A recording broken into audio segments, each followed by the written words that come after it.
जनादेश के प्रायोजक थे IEPFA, informed investor, empowered investor, smart investor. साल बरस और सदी नहीं, एक युग गुजर जाएगा, उम्र न पूछो वंडर की, जब फर्क नजर आएगा। वंडर सीमेंट, फर्क नजर आएगा।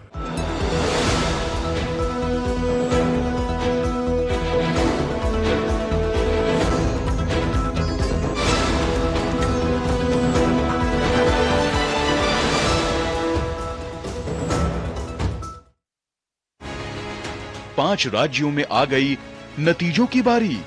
राजस्थान के रण में कौन जीतेगा बाजी? क्या मध्य प्रदेश में बीजेपी करेगी वापसी? छत्तीसगढ़ में किसकी बनेगी सरकार? तेलंगाना में किसका होगा राज? मिजोरम में कौन संभालेगा सत्ता? 3 दिसंबर को मिलेगा इन सवालों का जवाब। पल पल बदलते मतगणना के रुझानों पर होगी पैनी नजर, होगा हर हार जीत पर सटीक विश्लेषण। 3 दिसंबर को सुबह 7 बजे से लगातार सिर्फ डीडी न्यूज पर।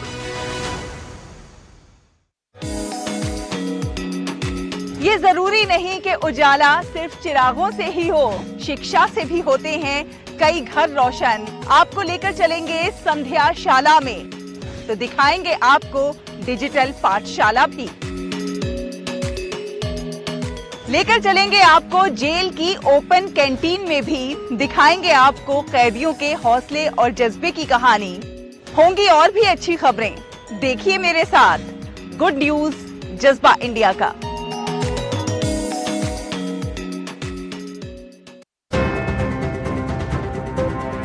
पांच राज्यों में मतदान के बाद अब आई फैसले की बारी। ईवीएम के नतीजों से तय होगी 5 राज्यों की सरकार। क्या चलेगा पंजे का जादू? जनादेश के प्रायोजक हैं IEPFA, informed investor, empowered investor, smart investor.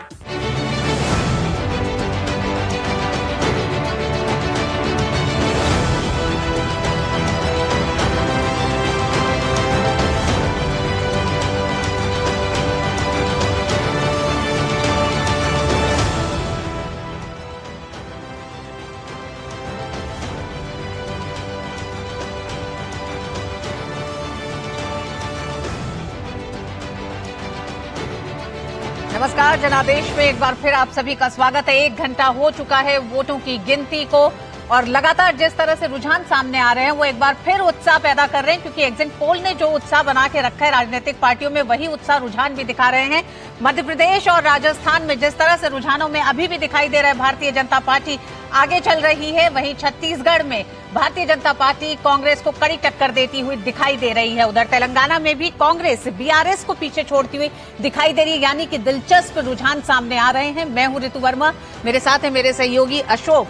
लगातार इन तमाम रुझानों का होगा विश्लेषण। इस वक्त जो 5 राज्यों के विधानसभा चुनाव में 4 राज्यों की वोटों की गिनती शुरू हो गई है। सुबह 8 बजे से पोलिंग जो हो रही थी, दरअसल जो सुबह 8 बजे से जो आप देख रहे थे वो सिर्फ और सिर्फ जो है बैलेट बॉक्स थे, बैलेट जो है मतपत्र थे। लेकिन अभी जो है, जो आपके पास दिख रहे हैं पोस्टल बैलेट से आपको दिख रहा था, लेकिन अभी जो है रुझान और नतीजे आने शुरू होंगे। लगातार आप बने रहिए हमारे साथ। और जैसा ऋतु ने बताया, इस वक्त मध्य प्रदेश और राजस्थान में बीजेपी एक बार फिर से बढ़त बनाते हुए दिख रही है, जैसे कि एग्जिट पोल में दिखाया गया था। छत्तीसगढ़ में कांटे की टक्कर है और तेलंगाना में कांग्रेस इस वक्त आगे। और इस वक्त तमाम नतीजे और रुझानों पर हम आपके साथ बने रहेंगे, आपको पल पल की अपडेट देते रहेंगे। शुरुआत करते हैं इस वक्त की सुर्खियों के साथ। मध्य प्रदेश, छत्तीसगढ़, राजस्थान और तेलंगाना में आने लगे विधानसभा चुनाव के शुरुआती रुझान। पहले पोस्टल बैलेट, फिर ईवीएम से गणना। अगले कुछ घंटों में साफ होने लगेगी तस्वीर।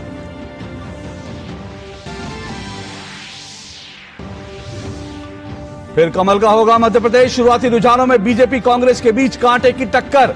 शिवराज सिंह चौहान, कमलनाथ, नरेंद्र तोमर, फग्गन सिंह कुलस्ते, प्रहलाद पटेल समेत तमाम दिग्गजों की किस्मत का होगा फैसला।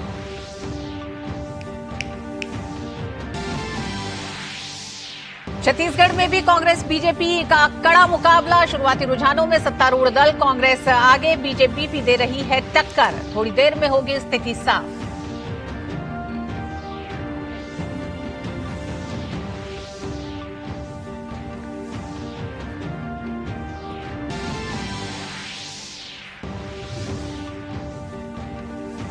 राजस्थान में फिलहाल नहीं दिख रहा गहलोत की गारंटी का असर। अब तक के रुझानों में बीजेपी कांग्रेस से आगे। तेलंगाना में सत्ताधारी दल बीआरएस और कांग्रेस बीजेपी के बीच त्रिकोणीय मुकाबला। शुरुआती रुझान में फिलहाल कांग्रेस आगे और बीआरएस पीछे।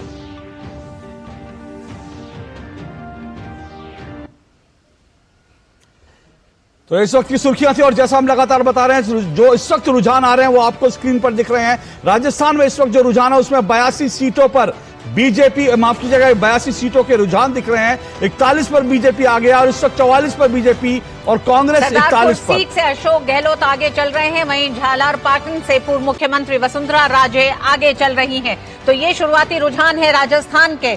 सरदारपुर सीट से सीएम अशोक गहलोत आगे चल रहे हैं।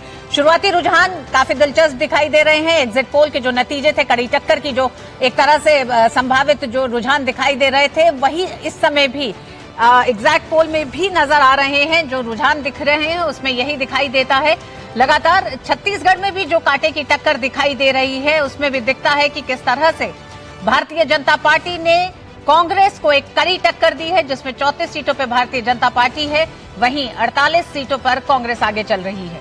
लेकिन इस वक्त जो दरअसल जो इलेक्शन अपडेट दिख रहे हैं वो बिल्कुल एक्सपेक्टेड लाइन पर है। झालरापाटन से पूर्व मुख्यमंत्री वसुंधरा राजे आगे हैं, जो इस वक्त मुख्यमंत्री की दौड़ में कह सकते हैं सबसे आगे हैं, बीजेपी में कम से कम ये कहा जा सकता है। दूसरी तरफ सरदारपुरा सीट से मुख्यमंत्री अशोक गहलोत आगे हैं, जो दावा कर रहे थे एक बार फिर से उनकी सरकार बनेगी, लेकिन फिलहाल जो है अपडेट जो आ रहे हैं चुनाव के उसमें ऐसा दिख नहीं रहा। लेकिन ऋतु, दिलचस्प बात यह है कि राजस्थान में ऐसा लग रहा है 2020 का मैच चल रहा है, 46, 45, 44, 41। तो इस तरह से राजस्थान में क्या इस तरह की एक्सपेक्टेड लाइन पर ही नतीजे आएंगे, कहना मुश्किल है। अगर ऐसा है तो इसका मतलब बीजेपी जिस बड़ी जीत की उम्मीद कर रही थी वैसा बीजेपी को अभी नहीं दिख रहा है फिलहाल के लिए। जी हाँ, बिल्कुल। और तेलंगाना विधानसभा चुनाव के लिए भी मतगणना जारी है।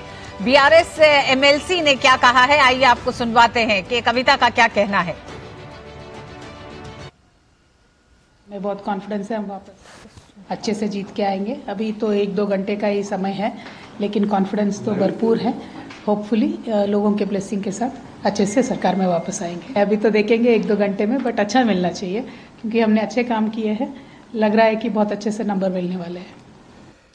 तो जो दरअसल बीआरएस के जो नेता हैं उनकी बेटी हैं के कविता, और उनका कहना है कि हम एक बार फिर से सरकार में आएंगे, लेकिन फिलहाल जो है रुझानों में अब तक जो है ऐसा नहीं दिख रहा। लेकिन अगर तेलंगाना के रुझान देखेंगे, बीजेपी 10 सीटों पर है, कांग्रेस 45 सीटों पर और बीआरएस जो है फिलहाल 21 सीटों पर बढ़त बनाए हुआ है। जो तस्वीर ये दिखाती है कि बीआरएस जो है एक बार फिर से जो है कांग्रेस जो है एक बार सरकार बनाती दिख रही है, बीआरएस जो है इस बार कहीं ना कहीं सरकार बनाने की दौड़ में पीछे छूटती हुई दिखाई दे रही है। जी हाँ अशोक, हमारे साथ 2 वरिष्ठ मेहमान भी मौजूद हैं स्टूडियो में।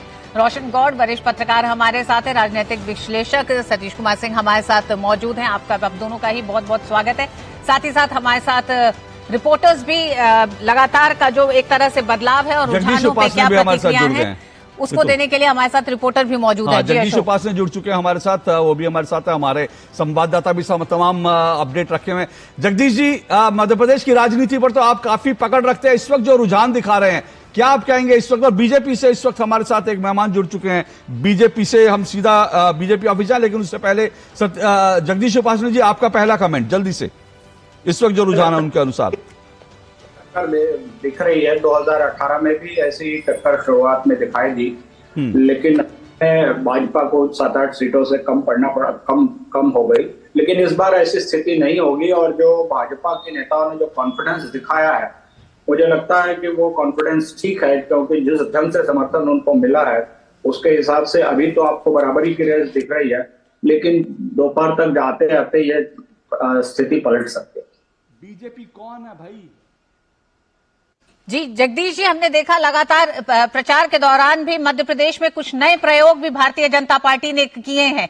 क्या आपको लगता है इन प्रयोगों का भी एक बड़ा असर क्या रुझानों में, हालांकि शुरुआती रुझान है, लेकिन उन प्रयोगों का भी एक बड़ा असर दिखाई देगा? निश्चित रूप से देखिए, महिलाओं के लिए जितना शिवराज सिंह सरकार ने किया है, लाडली लक्ष्मी योजना दुनिया देश भर में और लागू की गई, जब पहली बार शिवराज सिंह सरकार ने लागू की थी। अब उसके साथ लाडली बहना योजना लागू की है और महिलाओं का जो वोट प्रतिशत है वो ज्यादातर सीटों पर बहुत ज्यादा रहा है। और जैसा समर्थन महिलाओं ने उनको दिया है, पिछली बार भी महिलाओं के वोटों के बल पर ही वो कांग्रेस से टक्कर दे सके थे। मैं मानता हूं कि इस बार प्रधानमंत्री मोदी की धड़ा और लगातार रैलियों ने, गृह मंत्री अमित शाह की रैलियों ने, जेपी नड्डा की रैलियों ने, और शिवराज सिंह की माने आखिरी दिन भी उन्होंने 10 सभाओं में भाषण दिए, और जैसा समर्थन हमने उनको देखा है और वो जो विश्वस्त आश्वस्त दिख रहे थे, उस का परिणाम है कि कांग्रेस के मुकाबले भाजपा 20 ही साबित होगी। जो मुझे अभी तक के आंकड़े जो दिख रहे हैं वो बराबरी पर तो नहीं लगते, लेकिन भाजपा की एज दिखाई देती है और ये एज बढ़ सकती है आगे जाकर। भाजपा की एज दिखाई दे रही है, ऐसे जगदीश उपासने कह रहे हैं। और एसएन सिंह बीजेपी मुख्यालय से हमारे साथ जुड़े हुए हैं नई दिल्ली से। एसएन सिंह जी, बीजेपी इस वक्त जो ऐसा लग रहा है कि मध्य प्रदेश और राजस्थान में आपकी एक बार फिर से सरकार बनने जा रही है, लेकिन ये शुरुआती रुझान, अगर राजस्थान की बात करूं, राजस्थान में जितनी बड़ी जीत का बीजेपी दावा कर रही थी, फिलहाल रुझानों में वो नहीं दिख रहा है। ऐसा लग रहा है 2020 का मैच हो रहा है, कहीं भी बाजी पलट सकती है। देखिए अशोक जी, आपने ही कहा कि एक रुझान है, लेकिन आप देखेंगे थोड़ा समय और बीतने दीजिए, बहुत सुंदर, सार्थक और अच्छे परिणाम भारतीय जनता पार्टी के पक्ष में आने जा रहे हैं। भारतीय जनता पार्टी की मध्य प्रदेश, छत्तीसगढ़, राजस्थान में पूर्ण बहुमत की सरकार बनने जा रही। ये जो चुनाव था, ये 2 गारंटियों का चुनाव था। एक तरफ कांग्रेस का भ्रष्टाचार की गारंटी, तुष्टीकरण की गारंटी, महिला अपराध की गारंटी, और दूसरी तरफ भारतीय जनता पार्टी में मोदी जी की गारंटी थी कि भारतीय जनता पार्टी की जहां जहां सरकार होती है वहां विकास की बयार बहती है, वहां आवास बनते हैं, वहां 370 जैसी धाराएं समाप्त होती है, 3 तलाक पर कानून आता है, भव्य राम के मंदिर बनते हैं, और मध्य प्रदेश में छत्तीसगढ़ में लक्ष्मी योजना, लाडली बहना योजना। एसएन सिंह जी, रोक रहा हूं आपको, आपने 3 दावा कर दिया, छत्तीसगढ़ में वो तस्वीर नहीं दिख रही है। छत्तीसगढ़ में ऐसा नहीं लगता कि आपकी सरकार जो है बनने जा रही है। वहां पर कांग्रेस इस वक्त ऐसी लीड बना चुकी है जहां पर उसकी सरकार बननी लगभग तय दिख रही है। अशोक जी देखिए, 1 घंटे और बीतने दीजिए, तेलंगाना और छत्तीसगढ़ के भी जो परिणाम आप देखेंगे वो भारतीय जनता पार्टी के पक्ष में जाएगा, क्योंकि जनता मन बना चुकी है कि अंग्रेजों की तरह झूठ बोलने वाली, अंग्रेजों की तरह फरेब करने वाली, धोखा देने वाली, सोने का जो सोने का झूठा हिरन बनता था, जिस तरह से तुष्टीकरण का कार्य करते थे, उसी तरह का कार्य करके केवल सत्ता में रहने का कार्य कांग्रेस पार्टी करती है। जबकि भारतीय जनता पार्टी जहां रहती है वहां सबका साथ, सबका विकास, सबके विश्वास के नारे को बुलंद करती है। लेकिन कांग्रेस की जहां जहां सरकार रहती है वहां शोभा यात्रा पर पथराव होगा, वहां किसी का गला कट जाएगा, महिलाओं के साथ अपराध होगा। तो निश्चित तौर पे चाहे वो छत्तीसगढ़ की जनता हो, छत्तीसगढ़ की जनता ने तो देखा है कि वहीं सटे राज्य मध्य प्रदेश में, जो पहले कांग्रेस के समय डाकुओं का प्रदेश कहा जाता था, आज विकसित प्रदेश है, आज देश की अर्थव्यवस्था में हाथ बटा रहा है। लेकिन गोबर से लेकर और गेहूं तक का घोटाला करने वाले छत्तीसगढ़ में कांग्रेस की सरकार को छत्तीसगढ़ के लोगों ने मन बना रखा है। राष्ट्रवाद और विकासवाद की सरकार। कांग्रेस के प्रवक्ता राहुल सिंह काजला भी जुड़ गए हैं।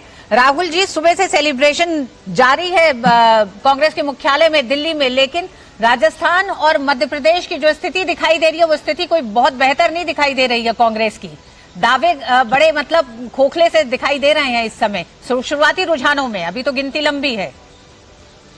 नमस्कार रितु जी, छत्तीसगढ़ और तेलंगाना में कांग्रेस बहुमत पा चुकी है, बहुमत के आंकड़े के बिल्कुल नजदीक है। और आपने राजस्थान एवं मध्य प्रदेश की बात करी, आप देखिए मध्य प्रदेश में सिर्फ 5 सीटों का डिफरेंस है, और जैसा आपने कहा कि शुरुआती आंकड़े अभी पोस्टल बैलेट ही लगभग काउंट हुई है, तो ये जो डिफरेंस है इसको पाट करके जो कांग्रेस पार्टी है वो भारतीय जनता पार्टी से आगे निकलेगी और सभी चारों राज्यों में बहुमत पाएगी।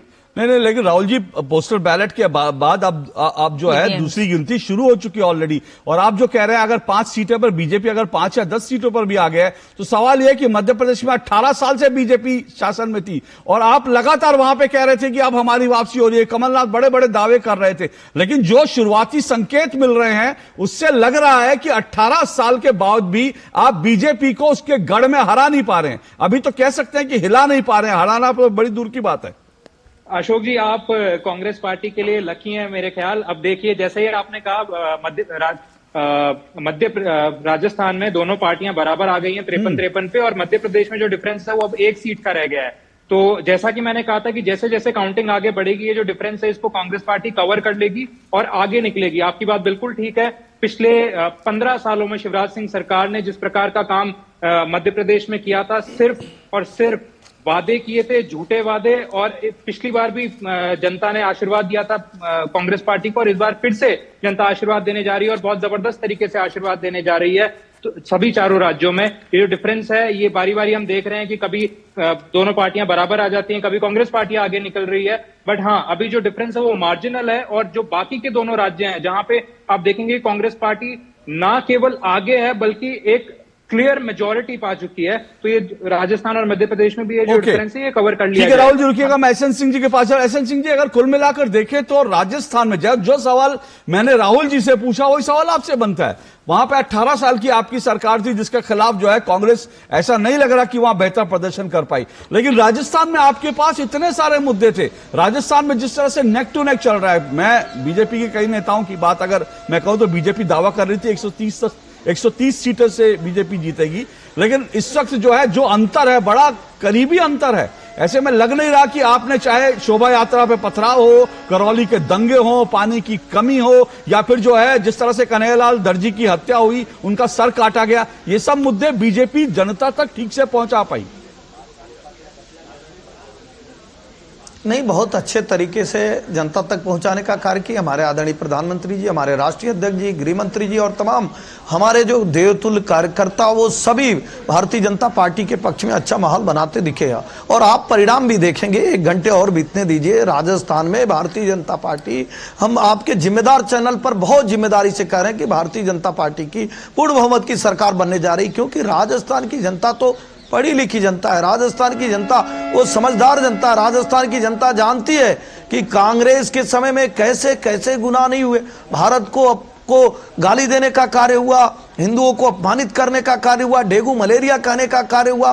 तो निश्चित तौर पे ऐसे राजस्थान के लोग जो राष्ट्रवादी होते हैं, जो भारत को अपनाने का कार्य करते हैं, जो वंदे मातरम के साथ खड़े होते हैं, निश्चित तौर पे वो राष्ट्र के साथ खड़े होंगे, भारतीय जनता पार्टी के साथ। राजस्थान की जनता की जो समस्याएं थी उन्हें कितना राजनीतिक पार्टी और खासकर भारतीय जनता पार्टी चुनावी मुद्दा बना पाई है या उन मुद्दों को उतनी तवज्जो दे पाई है, इसका साफ पता चलेगा इन रुझानों से। शुरुआती रुझानों पर मध्य प्रदेश कांग्रेस अध्यक्ष कमलनाथ ने कहा है कि मैंने कोई रुझान नहीं देखे, मुझे 11 बजे तक कोई रुझान की तरफ देखने की आवश्यकता नहीं है, मैं बहुत आश्वस्त हूं, इनका कहना है।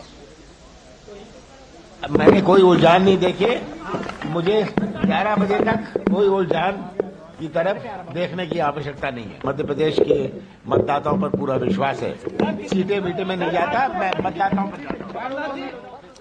तो कमलनाथ कह रहे हैं उन्होंने रुझान देखे नहीं या देख कर कि वो अनजान बनना चाह रहे हैं, क्योंकि अभी जो है रुझान उनके पक्ष में नहीं है। क्या 11 बजे के बाद ऐसे रुझान होंगे कि कमलनाथ को लगेगा कि दरअसल अब देखे जा सकते हैं रुझान? इस पर बने रहेगा, हम आपको अपडेट देंगे। लेकिन एमपी में बीजेपी के प्रदेश अध्यक्ष विष्णु दत्त शर्मा क्या कह रहे हैं, देखते हैं उन्होंने रुझान देखे या नहीं देखे। इस चुनाव में भारतीय जनता पार्टी परिणाम आना शुरू हो गए हैं। मैं ऐसा मानता हूं कि भारतीय जनता पार्टी अभी तक की सर्वाधिक सीटें जीत करके मध्य प्रदेश के अंदर इतिहास बनाएगी। माननीय प्रधानमंत्री मोदी जी के नेतृत्व में मध्य प्रदेश के मन में मोदी का जो अभियान था उसको जनता ने आशीर्वाद दिया है, और संगठन की ताकत प्रत्येक बूथ पर मजबूती के साथ जो भारतीय जनता पार्टी मैदान में उतरी, आज मैं कहता हूं कि इस आधार पर ऐतिहासिक बहुमत की सरकार भारतीय जनता पार्टी की बनेगी। तो मध्य प्रदेश के मन में दरअसल बीजेपी है कि नहीं है, थोड़ी देर में पता चल जाएगा। लेकिन रोशन गौर क्या कहेंगे आप? कमलनाथ कह रहे हैं उन्होंने रुझान देखे नहीं, अभी देखा कि उन्होंने कहा अभी दिल को तसल्ली देने के लिए अभी कह देते देखे नहीं, बाद में देखा जाएगा। नहीं, आपने सही कहा कि ये तसल्ली देने के लिए ठीक है। हाँ। ऐसा हो नहीं सकता कि राजनीतिक नेता और रुझान न देखे। दरअसल जो मध्य प्रदेश और राजस्थान के ट्रेंड आ रहे हैं, मुझे लगता है कि जो एग्जिट पोल के आए थे लगभग उसी लाइन पर ही वो जा रहे हैं।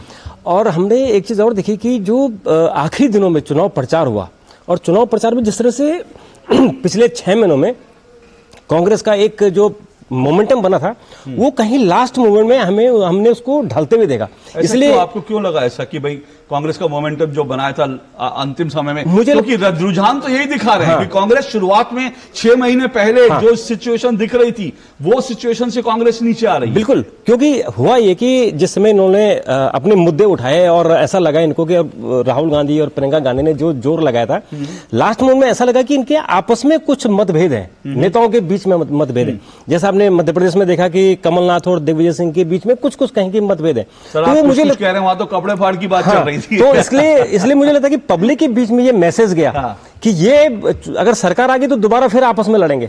तो इसलिए लोगों ने, क्योंकि बीजेपी का आरएसएस का जो संगठन है वो घर घर पहुंचने वाला संगठन है, तो वो संगठन का बीजेपी को फायदा मिला। और बीजेपी का जो नेतृत्व है, या दिल्ली में नेतृत्व है या मध्य प्रदेश में नेतृत्व रहा है, उसमें लोगों का जो कॉन्फिडेंस था उसके कारण मोमेंटम जो कांग्रेस था वो ढलान पर आया, बीजेपी का अप किया।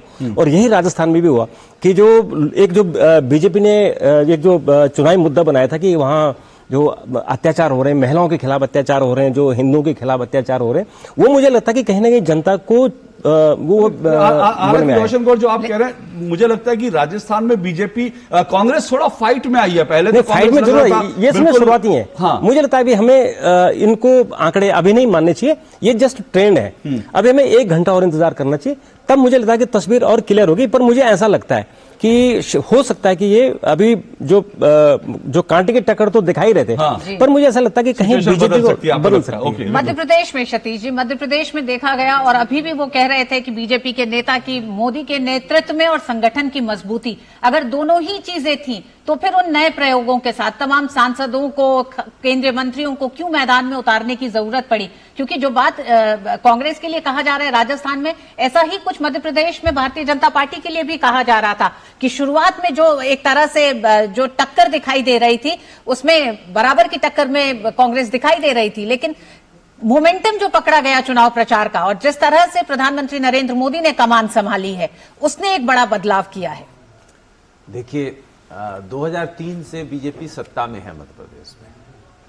इसके पहले भी आप देखिए, बीजेपी बनने से पहले जो जनसंघ था, जो आज बीजेपी का आधार है, उसका 2 एरिया बहुत ही महत्वपूर्ण था। प्रदेश कहें, मध्य प्रदेश छत्तीसगढ़ वाला इलाका और राजस्थान। तो वहां पर आजादी के बाद से ही मध्य प्रदेश में बीजेपी का एक मिनट सतीश जी, 1 मिनट रुकिएगा सिर्फ, क्योंकि हम चर्चा आगे बढ़ाए उससे पहले यह देखना बड़ा जरूरी है कि बीजेपी और कांग्रेस के बीच अंतर जो है राजस्थान में वो लगातार बढ़ रहा है, 55-70। और इसी तरह से मध्य प्रदेश की बात करें तो मध्य प्रदेश में 84-60 का हो गया है, छत्तीसगढ़ में जरूर 33-53 का है, लेकिन ये अंतर जो है राजस्थान और मध्य प्रदेश में लगातार बढ़ रहा है। जी, और तेलंगाना की टैलियम लगातार आपको दिखा रहे हैं। तेलंगाना में मुलुग के साथ ही साथ अजय कुमार पुवाड़ा खम्मम से जो हैं वो पीछे चल रहे हैं। पलेर से कांग्रेस के उम्मीदवार आगे चल रहे हैं, बीआरएस के उम्मीदवार पीछे चल रहे हैं। बांसवाड़ा से बीआरएस के उम्मीदवार पीछे चल रहे हैं, वहीं कांग्रेस के उम्मीदवार कामारेड्डी से आगे चल रहे हैं। के चंद्रशेखर राव पीछे चल रहे हैं कामारेड्डी से। हम जानते हैं के चंद्रशेखर राव 2 सीटों से चुनाव लड़े हैं इस बार।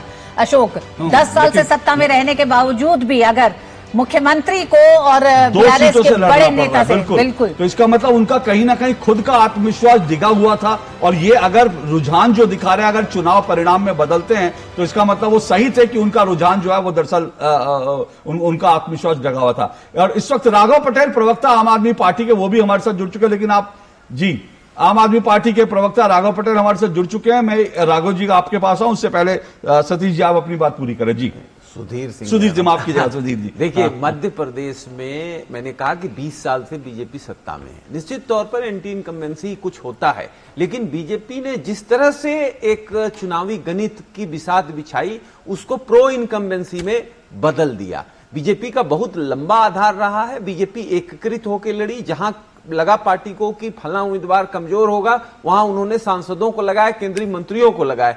तो लोगों को लगा कि बीजेपी शायद बहुत कमजोर है, लेकिन बीजेपी ने पहले से ही कमजोर वाली सीटों पर इतना ग्राउंड वर्क करके मजबूत नेताओं को रखा, और वो सारे रिजल्ट दिख रहे हैं पॉजिटिवली कि जितने सांसद लड़ाए गए थे वो जीत रहे हैं। तो ये एक बड़ी बात है। दूसरी बात, कांग्रेस में इन फाइटिंग बहुत है। आप देखिए, कमलनाथ जी मुख्यमंत्री कैंडिडेट है, लेकिन क्या आपको लगता है कि दिग्विजय सिंह शांति से उनको मुख्यमंत्री बनने देंगे? घाघ नेता हैं, 10 साल मुख्यमंत्री रहे, उन्होंने अपनी गणित कर दी और वो गणित दिख रहा है। भारी अंतर से गैप दिख रहा है। ये जो है ये बिल्कुल विश्लेषण का विषय रहेगा कि दरअसल दिग्विजय सिंह और कमलनाथ के बीच जो कपड़ा फाड़ राजनीति चली थी उसके कारण कांग्रेस नीचे जा रही है, या जो लाडली बहना योजना थी उसके कारण बीजेपी ऊपर गई है, ये सब चीजें। लेकिन इस बीच जो सचिन पायलट टोंक विधानसभा सीट से पीछे इस वक्त चल रहे हैं, ये इस वक्त की बड़ी खबर आ रही है। सचिन पायलट टोंक विधानसभा सीट से पीछे चल रहे हैं और ये अपने आप में बहुत बड़ी खबर है। ऋतु, मैं आपको बता दूं, मैं खुद टोंक विधानसभा क्षेत्र में गया था और वहां पर जो स्थानीय लोग थे वो कहते थे कि सचिन पायलट टोंक में सिर्फ वीआईपी की तरह आते हैं और टोंक विधानसभा क्षेत्र में पानी की भयंकर किल्लत है। और वहां पर लोगों ने कहा था अगर बीजेपी ने अच्छे से चुनाव लड़ा तो सचिन पायलट हार सकते हैं, ये मुझे स्थानीय लोगों ने कहा था। और इस वक्त खबर ये आ रही है टोंक से पीछे चल रहे हैं, मुझे नहीं पता नतीजा क्या होगा, लेकिन ये इस वक्त की बड़ी खबर है। सुधीर जी सचिन पायलट पीछे चल रहे हैं, लेकिन ऐसा भी देखा गया कि इस चुनाव से ठीक पहले तक, मतलब चुनाव के नजदीक आते आते सचिन पायलट खुद कांग्रेस के खिलाफ एक तरह से प्रचार में उतरे हुए थे। कांग्रेस चुनाव के नजदीक आते आते उन्होंने पाला पकड़ा, लेकिन उसका असर कुछ खास दिखाई नहीं दे रहा और यही कारण दिख रहा है कि जिस तरह से टोंक में वो पीछे चल रहे हैं। देखिए, अशोक गहलोत बीजेपी की एक बड़ी मदद एक तरह से सचिन पायलट ने की। राजस्थान के घाघ नेता है अशोक गहलोत, 3 बार मुख्यमंत्री बन चुके हैं और 2020 में कोरोना के समय सचिन पायलट ने विद्रोह किया था। जहां तक मैं समझता हूं अशोक गहलोत अपने विरोधियों को छोड़ते नहीं हैं, तो उन्होंने अपना काम किया है टोंक के अंदर।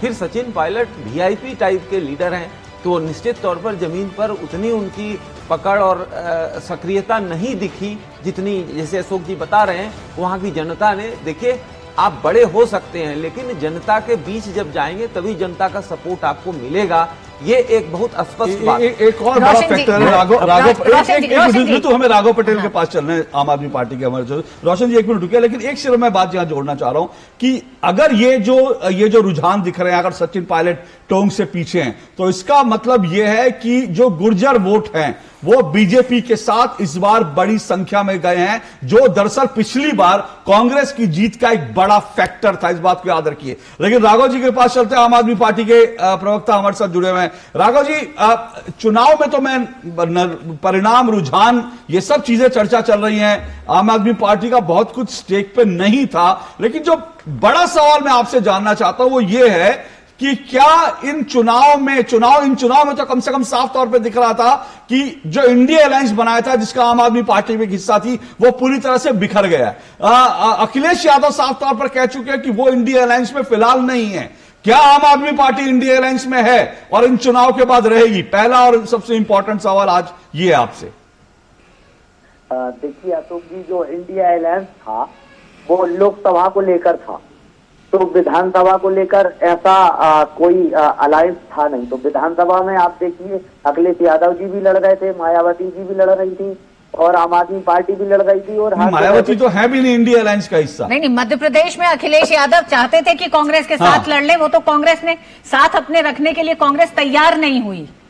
जी, ऐसे ही उनने हर पार्टियों को, देखिए कांग्रेस की जो नीति रही है वो हमेशा से धोखा देने की रही है। और दोनों जो यहाँ पे राजस्थान हो चाहे मध्य प्रदेश हो, आपने देखा होगा इन लोगों ने, दोनों पार्टियों ने वंशवाद को बढ़ावा दिया है, परिवारवाद को बढ़ावा दिया। आप रुकिएगा, क्योंकि टोंक की लगातार हम खबरों पे बने हुए हैं। टोंक से बहुत बड़ी खबर आ रही है, सचिन पायलट लगातार पीछे हैं और बीजेपी के जो प्रत्याशी हैं उन्होंने टोंक में बढ़त बना ली है।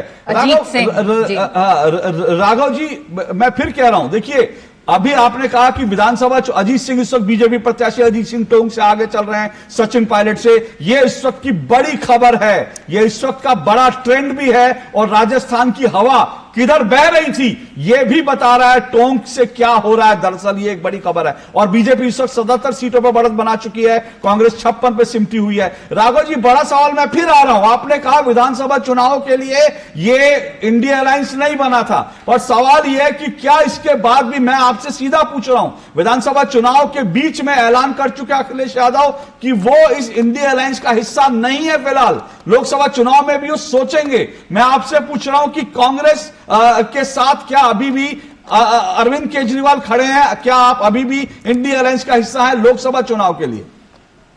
देखिए, जो इंडिया अलायंस है वो लोकसभा चुनाव को लेकर हुआ है और लगातार उसकी बैठकें भी हुई हैं, लेकिन विधानसभा चुनाव में ऐसा कोई अलायंस था नहीं।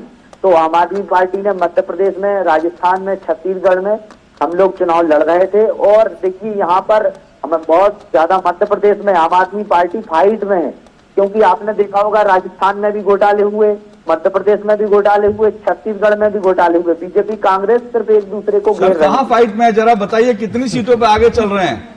मुझे लगता है एग्जिट पोल तक तो आप लोग कह सकते थे फाइट में, एग्जिट पोल है, अब तो एग्जिट पोल आ रहे हैं। कहाँ फाइट में जरा बता दीजिए मुझे, हम भी जरा सुनना चाहते हैं कौन कौन सी सीटों पर इस वक्त आम आदमी पार्टी आगे चल रही है इन राज्यों में। अशोक जी, मध्य प्रदेश की देखिए सिंगरौली सीट है, बंडा सीट है, हमारी मुरैना सीट है, और मध्य प्रदेश में ऐसी बहुत सारी सीटें हैं जहां पे आम आदमी पार्टी देखिए निश्चित ही, जहां चतुष्कोणीय मुकाबला है वहां पर हम टक्कर देंगे। और हो सकता है देखिए 5 बजे तक रिजल्ट आते आते मध्य प्रदेश में आम आदमी पार्टी 5 से 15 सीटें जीत सकती है।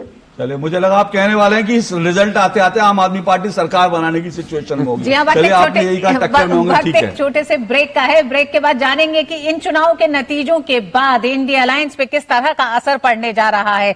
वक्त एक छोटे से ब्रेक का है, हमारे साथ बने रहिए लगातार। लेकिन इस वक्त की बड़ी खबर हम बार बार बता रहे हैं, सचिन पायलट टोंग से पीछे चल रहे हैं। बने रहिए हमारे साथ, हम लौटेंगे जल्दी छोटे से ब्रेक के बाद।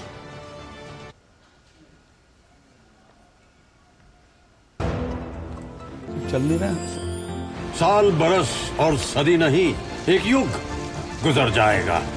उम्र न पूछो वंडर की, जब फर्क नजर आएगा। वंडर सीमेंट, फर्क नजर आएगा। सुनो, ये याद है जो 10 साल पहले हमने कुछ स्टॉक्स में इन्वेस्ट किया था? क्या है ये? अरे कई साल पहले कुछ शेयर लिए थे, मगर अब तो कंपनी भी भूल गई होगी। पैसे तो डूबे ही समझो। बस तुम्हारी लापरवाही ने डुबा दिए ना सारे पैसे। अरे नहीं दादी, अब आप IEPF अथॉरिटी यानी कि investors education and protection fund authority से ये इजीली क्लेम कर सकते हैं। अरे वाह, वो कैसे? लगातार 7 साल तक डिविडेंड्स और उनसे जुड़े शेयर्स, डिबेंचर्स और डिपॉजिट्स वगैरह क्लेम ना करने पे वो IEPF अथॉरिटी के अकाउंट में ट्रांसफर हो जाते हैं, जिसे आप IEPF फॉर्म 5 फिल करके आसानी से क्लेम कर सकते हैं। IEPF अथॉरिटी कॉर्पोरेट कार्य मंत्रालय द्वारा जनहित में जारी।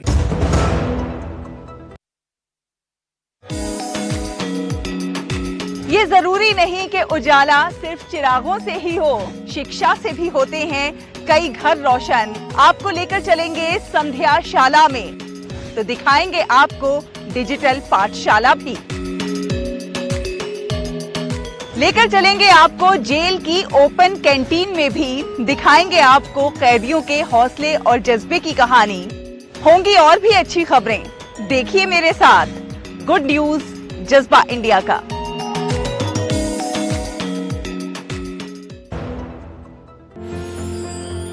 साल, बरस और सदी नहीं, एक युग गुजर जाएगा। उम्र न पूछो वंडर की, जब फर्क नजर आएगा। वंडर सीमेंट, फर्क नजर आएगा।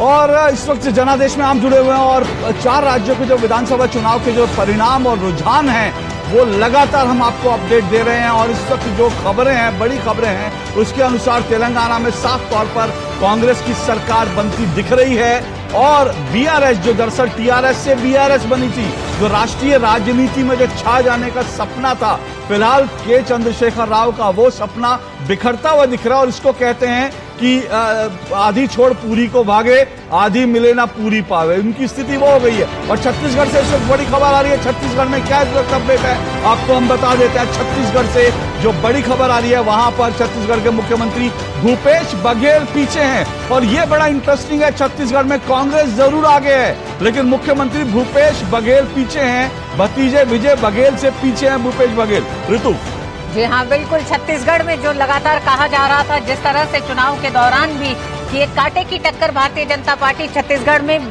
कांग्रेस को देती दिखाई देगी, लेकिन भूपेश बघेल के चेहरों को लेकर जो तमाम विवाद लगातार हो रहे थे, क्या सुधीर जी लगता है कि एक मामला जिसने तूल न सिर्फ पकड़ा बल्कि सरकार की संलिप्तता जो सामने आई, उसका बड़ा असर दिखाई दे रहा है कि मुख्यमंत्री भूपेश बघेल अपनी सीट से पीछे चल रहे हैं, और वो भी अपने भतीजे से। देखिए, जब करप्शन का मामला आता है तो ये बहुत ही स्थापित तथ्य है कि जनता करप्शन करने वालों के खिलाफ जाती है।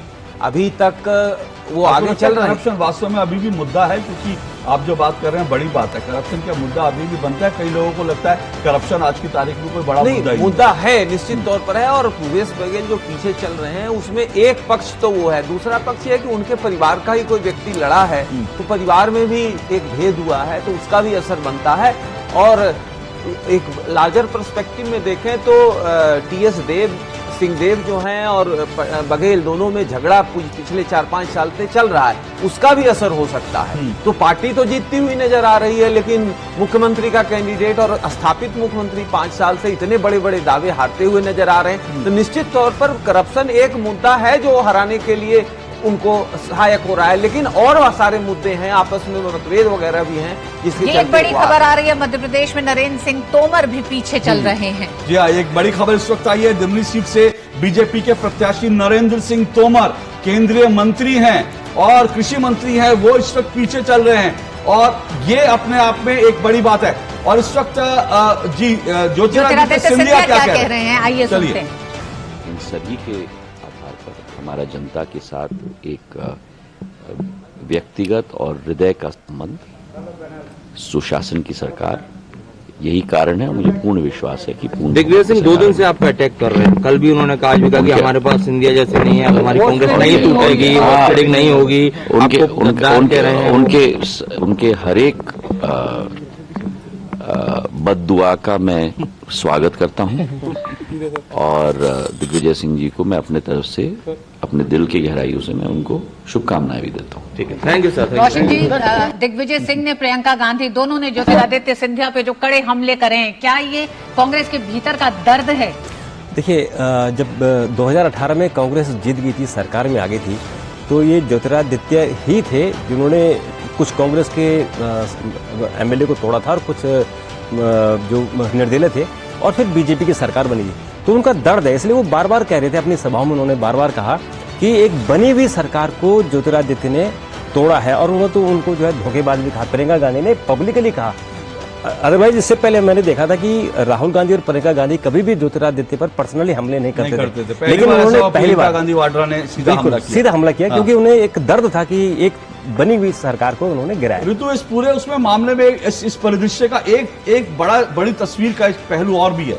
वो ये है कि अगर कांग्रेस इस बार मध्य प्रदेश में हार रही है, राजस्थान में हार जाती है, सचिन पायलट जो हैं वो भी लगातार पीछे चल रहे हैं, तो इसका मतलब कांग्रेस में जो दरअसल युवा नेताओं की अनदेखी होती है गांधी परिवार के कारण, उसका खामियाजा कांग्रेस को भुगतना पड़ रहा है। क्योंकि मध्य प्रदेश में पिछली बार इंपॉर्टेंट रोल ज्योतिरादित्य सिंधिया का था कांग्रेस को सत्ता में लाने का। आज वो बीजेपी के साथ खड़े हैं। सचिन पायलट का हश्र जो कांग्रेस में होता रहा, उसके कारण आज कांग्रेस की दुर्गति वहां हो रही है, उसके कारण सचिन पायलट खुद पीछे चल रहे हैं। तो इसका मतलब कांग्रेस के जो युवा नेता हैं उनका भविष्य कांग्रेस में नहीं है और ये कांग्रेस को भी भारी पड़ रहा है। साथ ही साथ अशोक अंतरकलह जो कांग्रेस की थी, अशोक गहलोत और सचिन पायलट के बीच का जो टकराव था, उसने भी कांग्रेस की स्थिति को और खराब किया है।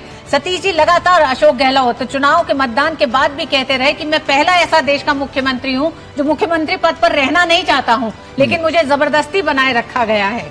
तो क्या अब जनता ने कह दिया है कि आप जाइए, पार्टी भले ही चाहती हो कि आप बने रहें? उन्होंने ये कहा था कि हमें गद्दी पकड़े हुई है, गद्दी नहीं छोड़ती मुख्यमंत्री की। गद्दी अस्थायी नहीं होती है, बदलाव संसार का नियम है। और राजस्थान में तो हर 5 साल में सरकारें बदलने का रिवाज है, एटलीस्ट पिछले 25 साल से तो ये होता रहा है। दूसरी बात ये है कि राजस्थान में जिस तरह से करप्शन है, जिस तरह से लॉ एंड ऑर्डर का प्रॉब्लम महिलाओं के खिलाफ है, वो सारा चीज जो है वो उभर करके वोटिंग बिहेवियर में आया। अशोक गहलोत ने कुछ फी वीज का काम किया था और उनको बजट में डाल के शुरू करने का कार्य किया था पिछले कुछ महीनों से, तो उनको ये भरोसा था कि शायद वो इसके आधार पर चुनाव जीत जाएं। लेकिन जो अंदर पार्टी का मतभेद है वो अपने जगह है, और करप्शन और आफ्टर और बदलाव, तो एंटी इनकम्बेंसी चल गई राजस्थान में, ऐसा सीधा। सतीश जी, अब धीरे धीरे बातचीत उस तरफ भी बढ़ेगी कि क्या इन 4 राज्यों के जो चुनावी नतीजे आ रहे हैं, रुझान आ गए हैं, रुझान काफी कुछ तस्वीरें साफ दिखा रहे हैं इस समय, क्या ये सेमीफाइनल अब कहा जा सकता है? क्योंकि अब राजनीतिक पार्टियां जरूर तय करेंगी इन्हें सेमीफाइनल कहें कि ना कहें। कांग्रेस जो लगातार सेमीफाइनल कह रही थी, क्या वो इसे अब सेमीफाइनल मानेगी? देखिए, ये सेमीफाइनल इसको कहना मुझे लगता है राजनीतिक तौर पर सही नहीं है। गत चुनाव जो 2018 में हुआ था, मध्य प्रदेश, छत्तीसगढ़ और राजस्थान तीनों जगह पर कांग्रेस आई थी, लेकिन कुछ महीनों बाद लोकसभा में वहां कांग्रेस साफ हो गई। तो निश्चित तौर पर बीजेपी के कार्यकर्ताओं का मनोबल बढ़ेगा राजस्थान और एक और प्रदेश जीतने से। पटवारी जो है वो भी पीछे चल रहे हैं, जीतू पटवारी बड़े नेता हैं, बड़े नेता हैं। तो मध्य प्रदेश में जो है कुछ उलट फेर जो है वो दिख रहे हैं। अगर बीजेपी के कुछ बड़े नेता पीछे चल रहे हैं तो ये देखिए माया सिंह ग्वालियर पूर्व से वो भी पीछे चल रही हैं। ये भी अपने आप में बड़ी, इमरती देवी डबरा से वो आगे चल रही हैं। तो दरअसल मध्य प्रदेश में कुछ बड़े उलटफेर दिख रहे हैं। तो मध्य प्रदेश की ये जो राजनीति है, हम कह सकते हैं कि बीते 6 महीनों में बिल्कुल रोलर कोस्टर की तरह रही है। एक समय था जब ये चुनाव की बातें शुरू हुई तो उस वक्त लग रहा था कांग्रेस एक बार जीतेगी और बीजेपी हारेगी, क्योंकि 18 साल बाद जो है वो लोग बदलना चाहते हैं। राघवगढ़ से जयवर्धन सिंह, दिग्विजय सिंह के बेटे, वो भी पीछे चल रहे हैं। मैं फिर कह रहा हूं, मध्य प्रदेश पर नजर बनाए रखिए। गोविंद सिंह राजपूत सुर्खी से, वो भी पीछे चल रहे हैं। मध्य प्रदेश में नजर बनाए रखिए। बहुत कुछ उलटफेर हो रहा है। गोपाल भार्गव रैली से वो आगे चल रहे हैं। तो इस वक्त मध्य प्रदेश में नजर बनाए रखिए। मध्य प्रदेश में बड़ा उलटफेर हो रहा है और मध्य प्रदेश में एक बार फिर से मैं कह रहा हूं, जो रोलर कोस्टर वाली जो राजनीति है वो बीते 6 महीने में देखने को मिली है और वो इस वक्त रुझानों में साफ तौर पर दिख रहा है। फिलहाल बीजेपी बढ़त बनाए हुए है। रीति पाठक जो है वो सीधी से पीछे चल रही है। तो भारतीय जनता पार्टी के कई ऐसे बड़े नेता हैं, कई ऐसे बड़े चेहरे हैं जो मध्य प्रदेश में हालांकि पीछे चल रहे हैं, लेकिन रुझानों में मध्य प्रदेश इस समय 112 सीटों पर आगे चल रही है। तो जमीन पर जरूर कुछ एक तरह से लोगों में, जनता में असंतोष दिखाई देता है। सतीश जी, क्या सतीश जी ये लगता है कि जिस तरह से शिवराज सिंह चौहान ने, एक बार सुधीर जी से ये जरूर पूछना चाहिए, मुझे लगता है दोनों ने, क्या ये चुनाव क्या अगर इतना उलटफेर हो रहा है, इस वक्त हमारे साथ नेहा जोशी बीजेपी से जुड़ गई हैं। नेहा जी, बहुत बहुत शुक्रिया आपका। बीजेपी से नेहा जोशी हमारे साथ जुड़ी है। नेहा जी नमस्कार। नेहा जी, हम सुबह से सुन रहे हैं कि बीजेपी ने हलवा बनाना शुरू कर दिया है, पटाखे फूट रहे हैं। अभी देखिए बहुत अच्छी सिचुएशन नहीं है और मध्य प्रदेश में तो बड़ा कुछ उलटफेर हो रहा है। आपके बड़े बड़े नेता पीछे चल रहे हैं, हालांकि बीजेपी आगे चल रही है। कैसे देखती हैं ये जो मिक्स रिएक्शन, मिक्स जो रुझान आ रहे हैं इनको? धन्यवाद अशोक जी। देखिए, हम पहले से कह रहे थे कि राजनीतिक विश्लेषक, उन सबका सम्मान है, हमारे जो पोलस्टर्स होते हैं उन सबका सम्मान है, उनके आकलन का, लेकिन हमारे पास भी एक बड़ी फौज है। पन्ना प्रमुख से लेकर हमारे जो कार्यकर्ता फैले हुए हैं इन प्रदेशों में, पूरे देश में, हमारा भी एक व्यक्तिगत आकलन होता है और हमें बिल्कुल कॉन्फिडेंस बात का कि हम छत्तीसगढ़, राजस्थान, मध्य प्रदेश तीनों प्रदेशों में अपनी सरकार बनाएंगे। मध्य प्रदेश आप देखें, पहले मैं आपके चैनल पर भी थी और बार बार ये बात हो रही थी कि मध्य प्रदेश में कहीं ना कहीं कांग्रेस को बढ़त मिलेगी, लेकिन अगर आप आज जो शुरुआती रुझान आ रहे हैं वो देखें तो एक clear win Bharatiya Janata party को वहां मिलने वाली है। और कारण ये है अशोक जी कि आज जो भारत की जनता है वो समझ गई है कि मोदी जी की जो गारंटी है वो कांग्रेस की चुनावी रेवड़ियों से बहुत ज्यादा महत्वपूर्ण है और खासकर हमारा एक निर्णायक जो वोटर है वो महिलाएं हैं। अगर आप इन सभी प्रदेशों पे पोलिंग का एक आप एनालिसिस करेंगे तो पाएंगे कि महिला वोटरों ने बहुत बढ़ चढ़कर वोट दिया और जिस दिन महिला वोटर वोट देती है वो क्लियर वोट जो है वो मोदी जी के नाम का होता है, क्योंकि पिछले 9.5 साल में मोदी जी ने हर योजना के केंद्र में महिलाओं को रखा है। महिला वर्ग एक मोदी जी का एक समर्थक वर्ग बन के उभरा है। तो लॉ एंड ऑर्डर के इश्यूज किसी भी कांग्रेस रूल्ड स्टेट में जिस तरीके से आते हैं, जिस तरीके से हमने राजस्थान में देखा कि अपराध, जो महिला अपराध थे वो अपनी पराकाष्ठा पे पहुंच गए थे, लगातार एनसीआरबी का डेटा दिखा रहा था कि number 1 Rajasthan crimes against women में चल रहा है। तो ये सारे फैक्टर्स कुल मिला के मिलजुल कर भारतीय जनता पार्टी की जीत पहले से ही प्रिडिक्ट कर चुके थे। लेकिन जैसे मैंने कहा, पूरा सम्मान है हमारे राजनीतिक विश्लेषकों का, पोलस्टर्स का, उनका अपना आकलन होता है, लेकिन मैं अभी भी पूरी तरह, मैं और मेरी पार्टी आश्वस्त हैं कि हम जीतेंगे। नया जी, ऐसा है कि जो आप महिला फैक्टर कह रही है वो बड़ा फैक्टर है, इसमें कोई दो राय नहीं। मध्य प्रदेश का अगर देखें तो 34 सीटें ऐसी हैं जहां पे महिलाओं ने पुरुषों से ज्यादा वोट किया और 12 सीटें ऐसी है जहां ये अंतर सीधा 5% का था। तो ये एक हार जीत का मतलब बड़ा फैक्टर हो सकता है। लेकिन मुझे लगता है आज आपसे सवाल तेलंगाना पे भी करना चाहिए। इसलिए करना चाहिए क्योंकि आप जहां जीत रहे हैं या जीतेंगी वो तो एक बड़ी बात है। पर तेलंगाना एक ऐसा राज्य है जहां पर बीजेपी के बारे में ये कहा जा रहा था कि बीजेपी अगर शुरू से अच्छा लड़ती, वहां पर आपने जो वहां के लोकप्रिय विधायक थे राजा सिंह जी, उनको एक बार बाहर कर दिया, जो उलटफेर वहां पे किया। बीजेपी अगर तेलंगाना में कायदे से लड़ती तो ये सिचुएशन नहीं होती कि कांग्रेस इतनी आसानी से वहां सरकार बना सकती थी। आप दूसरे नंबर पर थे, लेकिन आज तीसरे नंबर पर है। अशोक जी, देखिए, भारतीय जनता पार्टी के ऊपर ये इल्जाम कोई नहीं लगा सकता कि उन्होंने कोई चुनाव ईमानदारी से और पूरी निष्ठा से नहीं लड़ा। अगर आप देखें कि हमने जितनी ताकत से मध्य प्रदेश या राजस्थान में चुनाव लड़ा होगा, उससे ज़्यादा ताकत से ही हमने तेलंगाना में चुनाव लड़ा। चाहे हमारे बड़े नेता हो, उनकी रैलियां हो, आयोजन हो, हमारा पूरा जो बूथ प्रबंधन होता है, वहाँ तक पूरी निष्ठा के साथ हमने तेलंगाना में चुनाव लड़ा।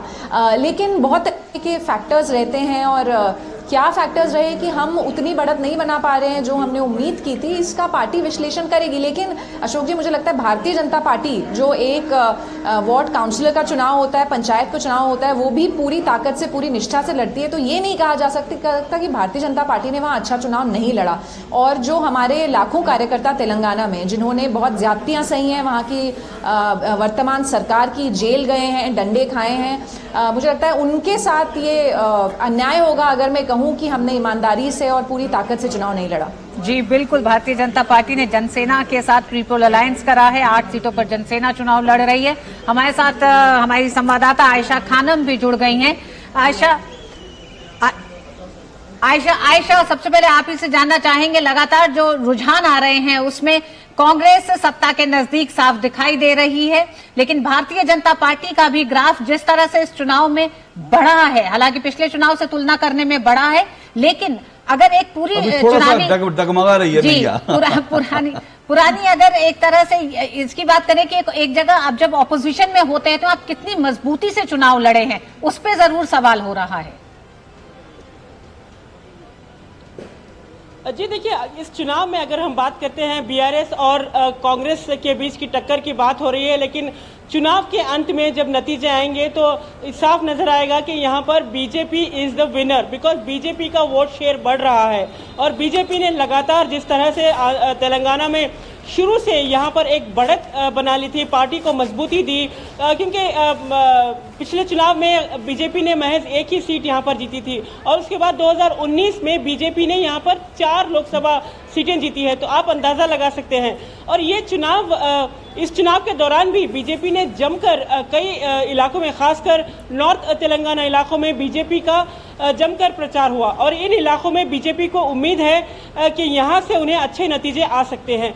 तो ये रही बीजेपी की बात। तो दूसरी तरफ अगर हम बात करें बीआरएस की, तो बीआरएस को इस बात का पूरा यकीन है कि जनता यानी तेलंगाना सेंटिमेंट जो है आज भी उनके साथ है, क्योंकि केसीआर इस बात का दावा करते हैं कि वो इस राज्य के फादर है, यानी उन्होंने इस राज्य को बनाया है, क्योंकि उन्होंने इस मूवमेंट को लीड किया था। आयशा इस बात को लेकर कैंपेन किया कि सोनिया गांधी के चलते, सोनिया गांधी जब यूपीए की अध्यक्ष थी उस वक्त तेलंगाना का स्टेट बना।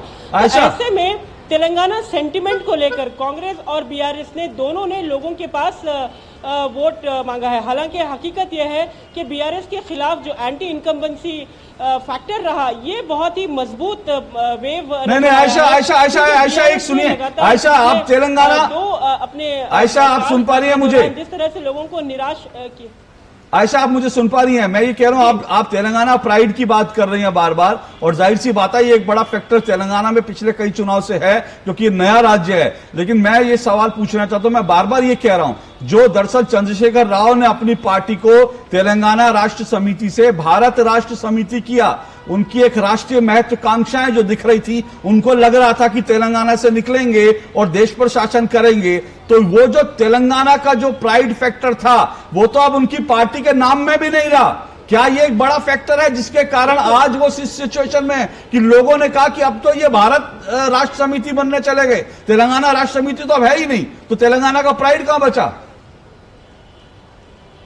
जी हाँ, बिल्कुल यही बात है, क्योंकि केसीआर हमेशा से तेलंगाना प्राइड की बात करते हैं, और अब वो भारतीय राष्ट्रीय समिति बन गए हैं। तो यहाँ पर तेलंगाना प्राइड मिसिंग जरूर कह सकते हैं उनके नाम में, लेकिन उनकी जो आकांक्षा थी कि तेलंगाना से निकलकर वो नेशनल लेवल पर बड़े पैमाने पर अलायंस के किसी भी बड़े अलायंस के साथ दिखे, ये उनका जो सपना था वो टूटता हुआ नजर आ रहा है। और खास बात ये भी है कि केसीआर ने किसी तरह से बढ़ चढ़कर तेलंगाना का जो क्रेडिट, स्टेट बनाने का जो क्रेडिट लिया था, उन्होंने अपनी तरफ एक इमेज, एक लार्जर देन लाइफ इमेज उन्होंने क्रिएट किया। हालांकि तेलंगाना का स्ट्रगल यहाँ के राज्य में 1967 से चल रहा था।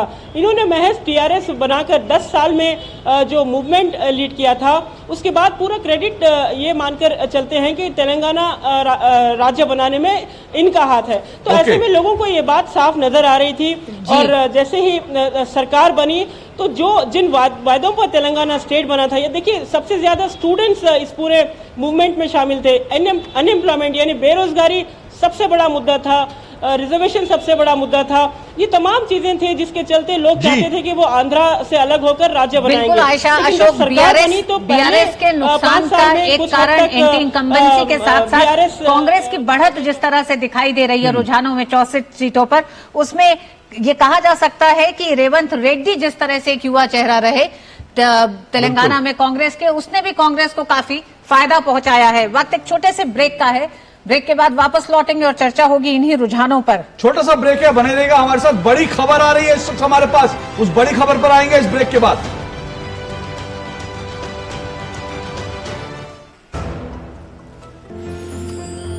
साल, बरस और सदी नहीं, एक युग गुजर जाएगा। उम्र न पूछो वंडर की, जब फर्क नजर आएगा। वंडर सीमेंट, फर्क नजर आएगा। ये है कॉपीपुर गांव के कॉपी कुमार। कॉपी करने का है ना बुखार। बादशाह, शहनशाह, चुलबुली अपनी के रोज नए अवतार में दिखे। छोटे कभी लंबे बाले बना लें और जो भी टीवी पर दिखे सब खरीदा लें। तेल, क्रीम, शैम्पू हो या चाय, जो हीरो बोले ये वही लगाएं। फिर एक दिन देखा सबने कुछ ऐसा, बोले कॉपी कुमार, जहाँ हीरो ने बोला हम वहीं लगाएंगे पैसा। लुट गए शेयर, डूबा पैसा, बैंक बैलेंस हुआ जीरो, सब बोले। सिर्फ किसी सेलिब्रिटी, ब्रांड एम्बेसडर या नामी व्यक्ति के मोह में आकर निवेश न करें। कंपनी पॉलिसी ठीक से समझें और अपना पैसा सोच समझ कर लगाएं। देर लगी पर कुमार ने सीखा सबक जैसे तैसे। हीरो के कहने में आकर कभी न लगाएंगे पैसे। IEPF अथॉरिटी, कॉर्पोरेट कार्य मंत्रालय द्वारा जनहित में जारी।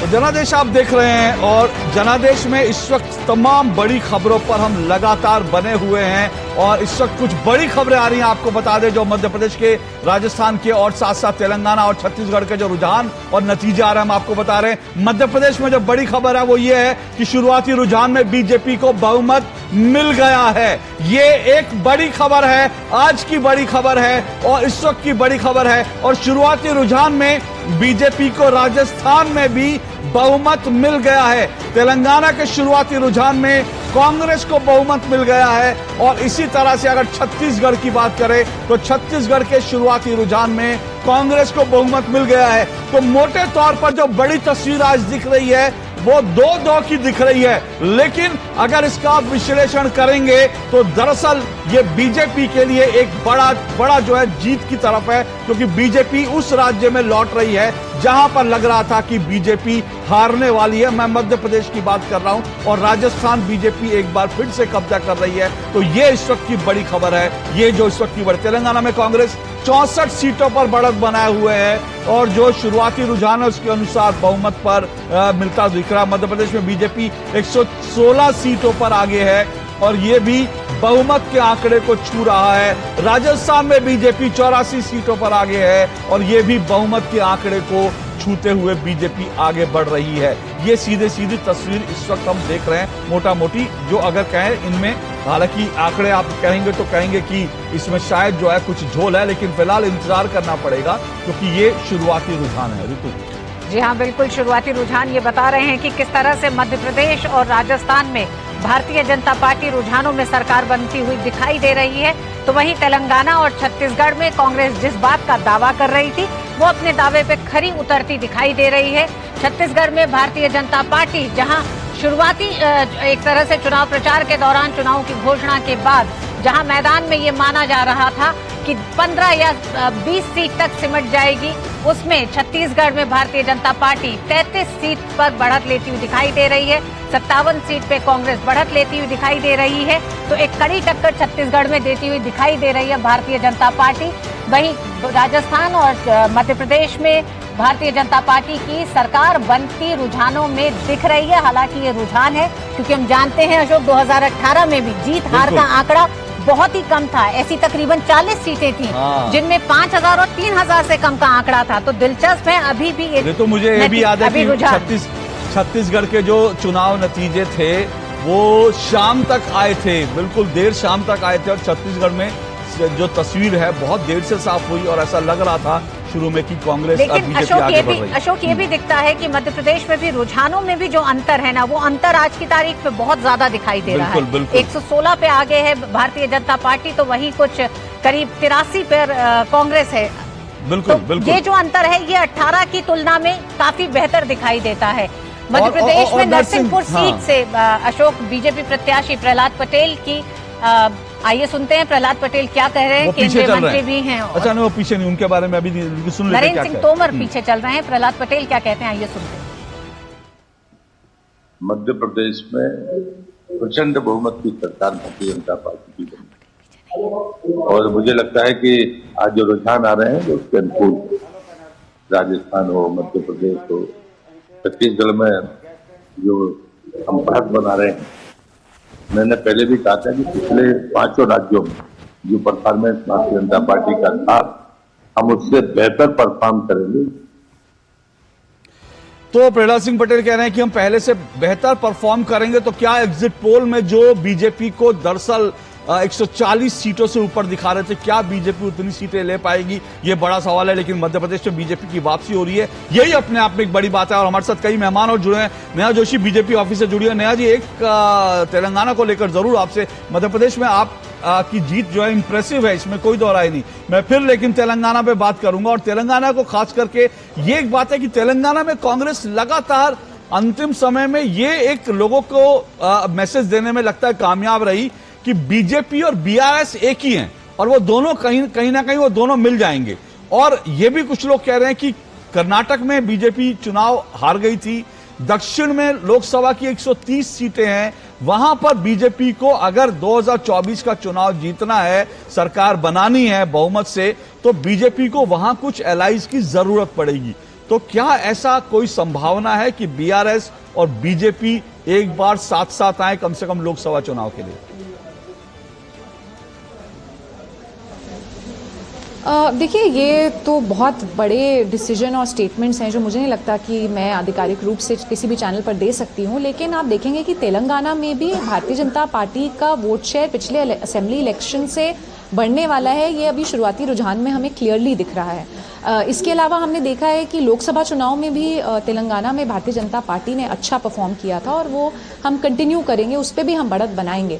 बाकी गठबंधन कौन सी पार्टी के साथ होना चाहिए, 24 में पार्टी अकेले वहाँ चुनाव लड़ेगी या गठबंधन होगा, मुझे लगता है अशोक जी ये मेरे परव्यू से बाहर के स्टेटमेंट्स हैं जो मैं यहाँ नहीं देना चाहूँगी। लेकिन एक बात तय है कि हमने मेहनत से चुनाव लड़ा, हमने एक तंत्र जमीन पर खड़ा किया। तेलंगाना में पहली बार पन्ना प्रमुख तक जो हमारा पूरा रचना होती है, योजना होती है, उसको हम बना पाए और उसका कारण है कि हमें बढ़त यहाँ पर दिख रही है। अभी 7 सीट पे जो रुझान आ रहे हैं भारतीय जनता पार्टी जीतती हुई नजर आ रही है। बाकी क्या कारण रहे कि हम और अच्छा कर सकते थे, नहीं कर पाए, मुझे पूरा विश्वास है कि हमारा जो नेतृत्व है इस पर चिंतन करेगा और लोकसभा के लिए रणनीति बनाएगा। चले ठीक है, लोकसभा की रणनीति बनेगी और हम जल्दी आपको सारे आंकड़े भी दिखाएंगे। आंकड़ों से आपको अब तक की तस्वीर समझ आएगी।